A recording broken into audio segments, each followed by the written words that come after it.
એક તરફ નર્મદા જિલ્લાના ડેડિયાપાડા તાલુકાના આ પાર્ટીના ધારાસભ્ય ચેતર વસાવાએ જિલ્લા પોલીસ સામે ગંભીર આક્ષેપો લગાવી જિલ્લા પોલીસ સામે બાયો ચડાવી છે.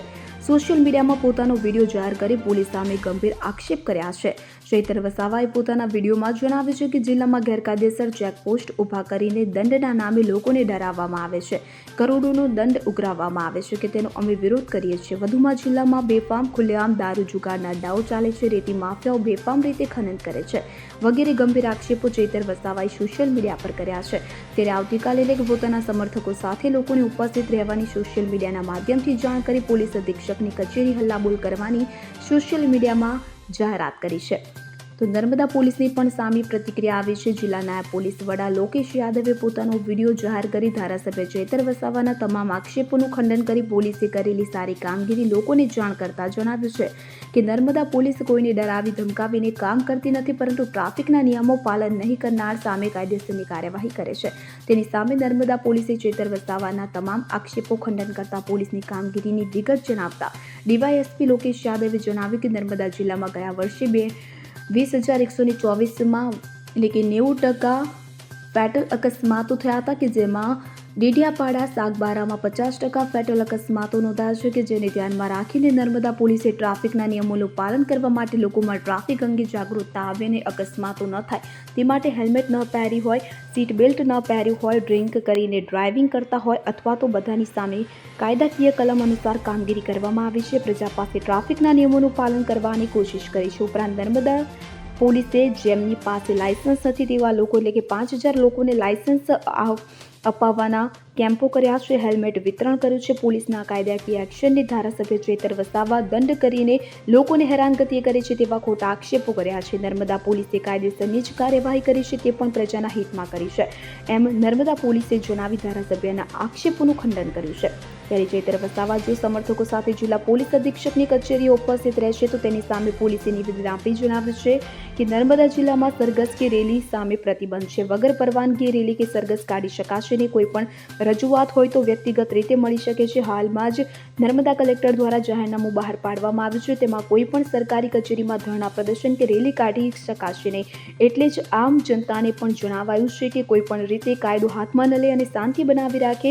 તેમને પણ કોઈ પ્રશ્ન હોય એ વ્યક્તિગત રીતે મળી શકે છે. આમ ચેતર વસાવા અને નર્મદા પોલીસ આમને સામને આવી ગયા છે. શાંતિ, સલામતી અને સુરક્ષા બની રહે, કાયદો અને વ્યવસ્થા જળવાય એ ડ્યુટી પોલીસની છે. છતાં ભાજપ સરકારના ઇશારે નર્મદા પોલીસ દ્વારા આ અતિ પછાત નર્મદા જિલ્લામાં આદિવાસી બહુલ્ય વિસ્તાર ધરાવતા જિલ્લામાં અને ગ્રામ્ય વિસ્તાર ધરાવતા જિલ્લામાં ગેરકાયદેસર રીતે ચેકપોસ્ટો ઊભા કરીને લોકોને દંડના નામે ડરાવવામાં આવે છે અને દર મહિને જે ગ્રાન્ટ નથી આવતી એના કરતાં પણ વધારે દર મહિને કરોડોના દંડો ઉઘરાવવામાં આવે છે અને કરોડોના 2 નંબરે તોડ પણ કરવામાં આવે છે. ત્યારે આ નર્મદા જિલ્લામાં આદિવાસીઓની કુળદેવી દેવમોગરા ખાતે આવનારા ગુજરાત, મહારાષ્ટ્ર અને મધ્યપ્રદેશના અનેક લોકોની રજૂઆતો અમારા સમક્ષ આવી છે. ત્યારે અમે અનેકવાર ત્યાંના પીએસઆઈઓને વાત કરીએ તો ઉપરથી સૂચનાની વાતો કરવામાં આવે છે. ત્યારે ભાજપ સરકારના ઇશારે જે દંડો ઉઘરાવવામાં આવે છે જેની સામે અમે વિરોધ કરીએ છીએ.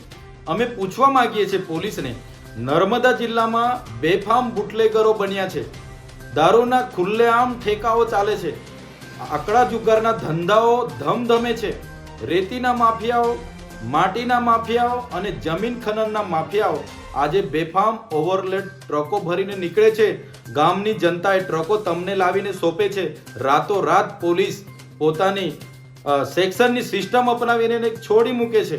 ત્યારે એક વ્યક્તિ પોતાની આસ્થાએ દર્શનાર્થે પોતાના પરિવાર સાથે જતો હોય, કોઈ વ્યક્તિ પોતાના પરિવાર સાથે લગ્નમાં ચાંદલો કરવા જતો હોય, કોઈ ખેડૂત ખેતરે પાણી વાળવા જતો હોય, કોઈ મજૂર સવારે પોતાનું ઘરબાર ચલાવવા માટે મજૂરીએ જતો હોય કે કોઈ યુવાન કે યુવતી કોલેજે જતા હોય, એવા લોકોને પણ આ પોલીસ દ્વારા છોડવામાં નથી આવતા.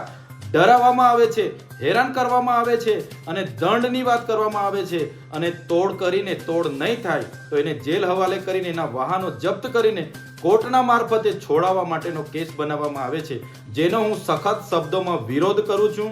અને મારો વિરોધ નોંધાવવા માટે આવતીકાલે 3/4/2025 ગુરુવારના રોજ સવારે 11 કલાકે નર્મદા પોલીસ અધિક્ષકની કચેરી ખાતે હું જવાનો છું. તમામ લોકોને પણ હું અપીલ કરું છું કે આ લૂંટ મચાવનારી ભાજપ સરકારના ઈશારે કામ કરનારી આ નર્મદા પોલીસ સામે ખુલાસો માંગવા માટે તમે પણ આવતીકાલે 11 વાગે રાજપીપળા એસપી કચેરી खाते सो उपस्थित रहजो. धन्यवाद. नमस्कार, मैं एएसपी राजपीपला लोकेश यादव आपका इस वीडियो के माध्यम से नर्मदा जिला वासियों का ध्यान एक महत्वपूर्ण फैक्ट की तरफ लाना चाहूँगा. नर्मदा जिले में पिछले साल यानी कि 2024 में 90 फेटल एक्सीडेंट्स हुए हैं, जिसके अंदर से अगर हम मैक्सिमम विस्तार देखें, जिसके अंदर मैक्सिमम फेटल एक्सीडेंट हुए हैं वो डेडियापाड़ा और सागबारा एरिया है, जिसमें लगभग 50 फेटल एक्सीडेंट्स हुए हैं. इस आंकड़े को ध्यान में रखते हुए नर्मदा जिला पुलिस ने ट्रैफिक रिलेटेड कामगिरी को अमल में लाया है, जिसके अंदर चाहे वो मोटर व्हीकल एक्ट के अंतर्गत जो डिफरेंट कलम्स है उसके अंदर एक्शन हो, चाहे वो हेलमेट ना पहनने पर फाइन कलेक्शन हो, या ड्रंक एंड ड्राइविंग के केसेस हों, या बीएनएस के अन्य अदर कलम्स के अंदर भी एक्शन लिया गया है. यह सारे जो कानूनी कायदे में दिए हुए कलमे हैं उन्हीं का प्रयोग करके नर्मदा जिला पुलिस ने ये ट्रैफिक के नियमों का पालन करवाने की कोशिश करी है. इसके साथ साथ और भी अन्य अवेयरनेस की कामगिरी पर भी नर्मदा जिले पुलिस ने ध्यान दिया है, जिसके अंदर चाहे वो लाइसेंस निकालने का मेला ऑर्गेनाइज किया गया हो डेडियापाड़ा में, जिसके अंदर 5000 से ज़्यादा लोगों ने उसका लाभ लिया. उसके अलावा एक दौड़ जन जागृति की और 5 किलोमीटर की मैराथन नर्मदा जिला पुलिस की तरफ से योजवाई थी. इसी के साथ साथ हेलमेट वितरण का भी कार्यक्रम नर्मदा जिला पुलिस तरफ से किया गया है, ताकि अधिक से अधिक लोग ट्रैफिक नियमों का पालन करें और अपनी और बाकी लोगों की भी जान खतरे में ना डालें. पुलिस के इस एक्शन के रिगार्डिंग एमएलए श्री डेडियापाड़ा क्षेत्र वसावा जी की तरफ से एक वीडियो वायरल करने में आया है, जिसमें उनकी रजूआत है कि ये पुलिस का जो एक्शन हो रहा है वो कायदे किए नहीं है. हम इस वीडियो के माध्यम से आप लोगों का ध्यान इस और आकर्षित करते हैं कि जिला संकलन मीटिंग में हर महीने सारे एमएलए एमपी श्री अने जो कलेक्टर अधिकारीगण हैं वो उपस्थित रहते हैं, और उसी के साथ साथ एक एसपी सर के साथ भी एमएलए और एमपीज़ की मीटिंग होती है हर महीने. अभी तक एमएलए श्री की तरफ से यह रजूआत कभी भी संकलन की मीटिंग में या एसपी सर की संकलन मीटिंग में कभी भी नहीं उठाया गया है. और इस वीडियो के माध्यम से हम सभी लोगों से, एमएलए श्री एवं और भी नागरिकों से ये रजूआत करते हैं कि आपकी अगर कोई भी रजूआत है आप सरकारी ऑफिस आके अपनी रजूआतें कर सकते हैं, परंतु यह एक शिस्तबद्ध तरीके से ही होना चाहिए.